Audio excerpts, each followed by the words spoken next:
My name is Maloney. As he said, I'm the president of the National Union of Students, and I also want to talk a little bit about the Live and Rent campaign, but there's something I really want to say before that.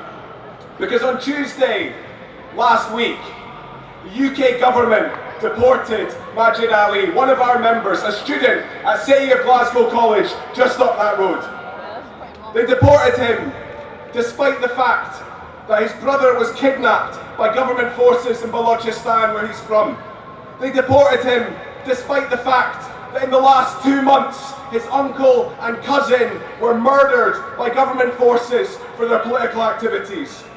They deported him despite the fact that tens of thousands of people in Scotland and across the UK wrote to their MPs and MSPs, lobbied the immigration minister, took part in marches, demonstrations and action on social media, and despite the fact that almost every MP in Scotland signed a motion in Parliament demanding his release. The government in Westminster knew exactly the danger that Majid faced when they deported him, and they did it anyway, at midnight on a military plane to a country where he faces almost certain death.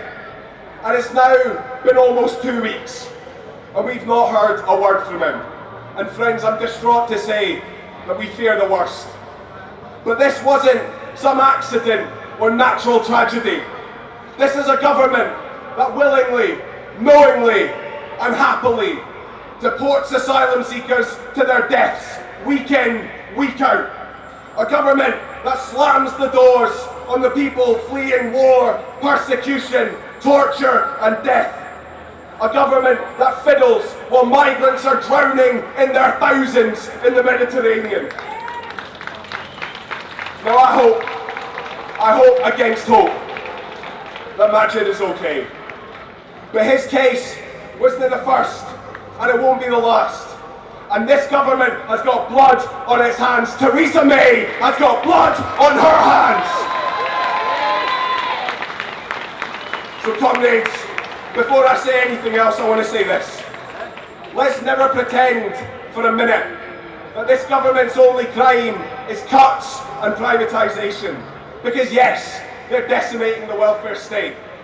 But from sticking up for war criminals abroad, to ignoring climate change and destroying the planet, and to deporting asylum seekers to their deaths, this is a government that at every stage and at any cost will put the interests of big business and big bigots ahead of people, the planet and the social good.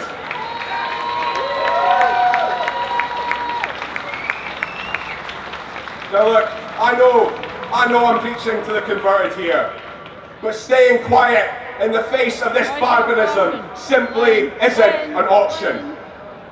But friends, we also can't pretend that our fight is only with the government. Don't get me wrong, I want the Tories out. I'm going to be working hard until they are.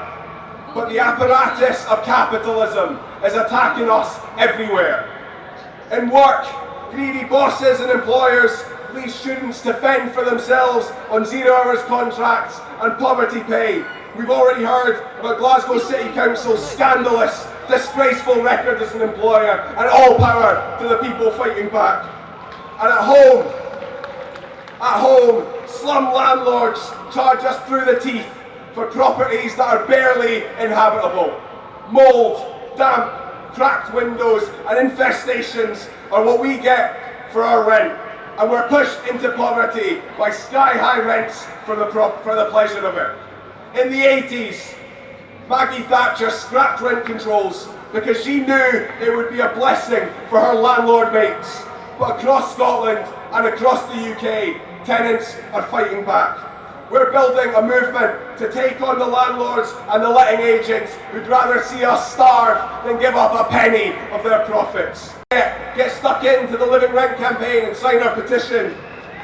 There's people going around, do chat to them. But let this be a warning to landlords and to the government.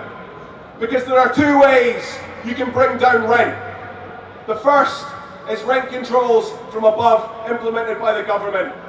The other is rent strikes from below, just like Mary Barbara did, and just like we'll do again if the government don't. Either way, tenants and workers won't stand for this anymore, and we're going to win. Thank you.